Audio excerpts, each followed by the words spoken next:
안녕하세요. 반갑습니다. 오늘도 안정교회입니다. 오늘도 여러분의 삶을 응원하면서 하나님의 말씀으로 하루를 시작해 보려고 합니다. 오늘 하나님의 말씀은 고린도후서 1장 12절부터 22절 말씀 중에서 12절부터 14절 말씀까지 읽어드리고 함께 은혜 나누기를 원합니다. 12절, 우리가 세상에서 특별히 너희에게 대하여 하나님의 거룩함과 진실함으로 행하되 육체의 지혜로 하지 아니하고 하나님의 은혜로 행함은 우리 양심이 증언하는 바니 이것이 우리의 자랑이라.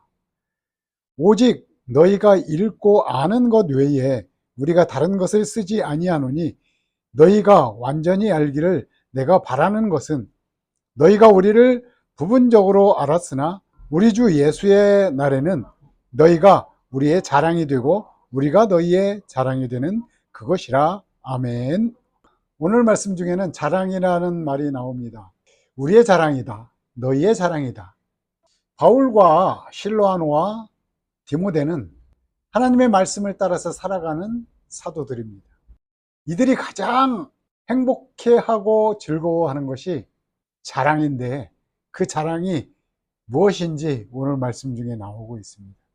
예수님이 우리를 구원하시기 위해서 이 땅 가운데 오셨죠. 예수님의 자랑은 무엇일까요? 하나님의 자랑은 무엇일까요?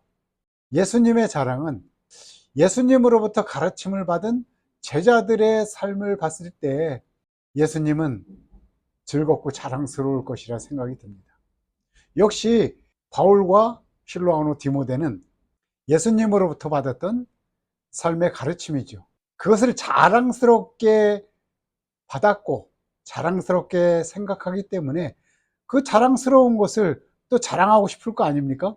그래서 바울과 실로아노와 디모데는 그 자랑을 고통도 있지만은 아픔도 있지만은 어려움도 있지만은 이웃 사람들에게 주변 사람들에게 예수님을 모르는 사람들에게 직접 자랑함으로써 그들도 기쁨을 누리는 것이고 또한 그들로부터 가르침을 받은 사람들 또한 그것이 자신들의 즐거움이 되고 자랑이 되는 것이죠. 이처럼 하나님의 말씀은 우리를 통해서 자랑하게 만듭니다.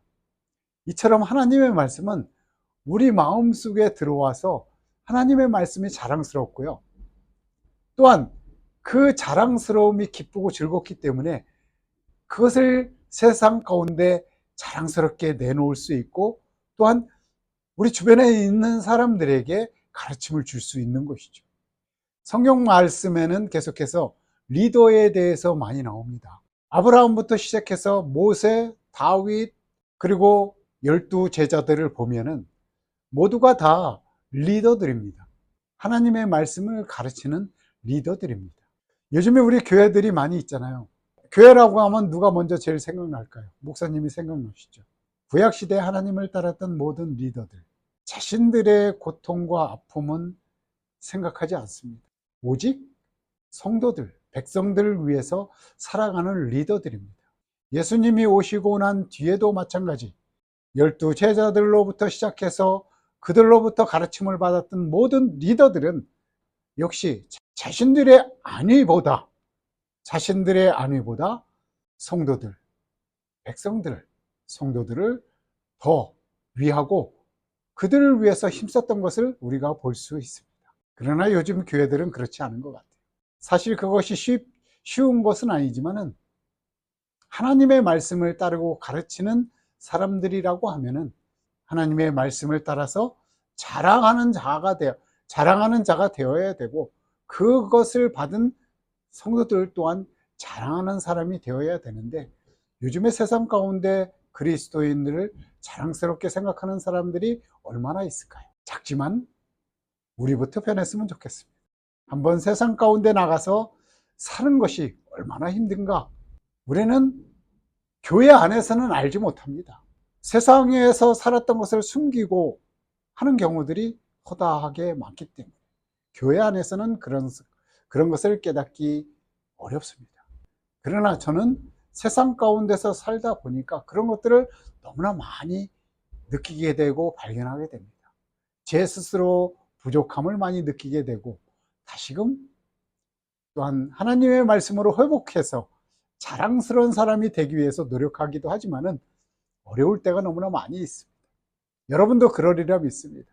또한 그렇지 못한 사람들은 세상 가운데 나가서 한번 이렇게 살아보려고 노력한다고 하면은 우리 작지만은 하나의 교회요, 하나의 공동체지만은 그것을 통해서 하나님께서 성도들을 회복시켜주고 교회를 회복시켜 주실 줄 믿습니다. 우리는 그런 믿음이 있어야 됩니다. 현실적인 믿음과 미래적인 믿음을 같이 갖고 있어야 되는 것이죠. 현실적인 믿음이라고 하면은 현실적인 구원을 이야기하고 있고요. 미래에 대한 믿음이라고 하면은 미래에 대한 구원, 그것을 말씀드리고 있는 것입니다. 우리는 그것을 위해서 오늘도 힘차게 하나님 말씀으로 하루를 살아가기를 원하면서 우리 주변에 있는 믿지 않는 분들에게 선한 영향력을 자랑하는 사람들이 되길 오늘도 응원합니다. 믿지 않는 분들에게도 간절히 바라는 것은 하나님의 말씀은 선하시고 진실하시며 우리들을 위해서 지금도 앞으로도 계속해서 은혜를 주실 거란 사실을 믿으시고 한번 하나님의 말씀에 대해서 마음문을 열기를 소망합니다. 기도하겠습니다. 하나님 감사합니다.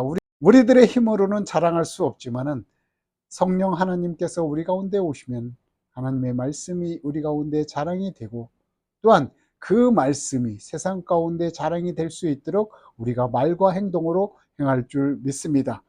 오늘도 덥고 어렵지만은 우리 몸이 피곤하고 지쳐 있지만은 그럼에도 불구하고 하나님의 말씀이 우리 가운데 임재하심을 믿는다고 하면은 우리는 그것을 능히 감당할 수 있을 줄 믿습니다. 우리 가운데 믿음도 주시는 분이 하나님이시요 행함을 행하게 주시는 분도 하나님이시라는 것을 믿습니다. 은혜를 허락하여 주시옵소서. 건강하고 안전한 하루가 될 수 있도록 인도하여 주시옵소서. 감사드리며 예수님의 이름으로 기도하옵나이다. 아멘. 감사합니다.